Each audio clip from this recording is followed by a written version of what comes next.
നേരത്തെ പോലെ അല്ല നമുക്ക്. നേരത്തെയൊക്കെ എൻ്റെ പ്രൈം ടൈമിലുണ്ടല്ലോ, പക്ഷെ എനിക്ക് അന്നൊന്നും വാച്ചിങ് ഒന്നുമില്ല. ഇപ്പൊ ഇവിടെ ഞാൻ ചുമ്മാ വന്ന് കുറച്ചൊത്തി കളിക്കുന്നില്ല. ഇപ്പൊ 2000 വാച്ചിങ് ആയില്ലേ. അന്ന് ഞാൻ 24 മണിക്കൂർ ഞാൻ കളിക്കും, മനസ്സിലായോ, എൻ്റെ ഒരു അക്കൗണ്ടിൽ.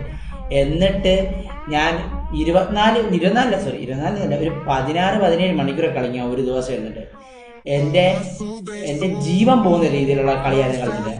തിരിഞ്ഞു വരാനുള്ള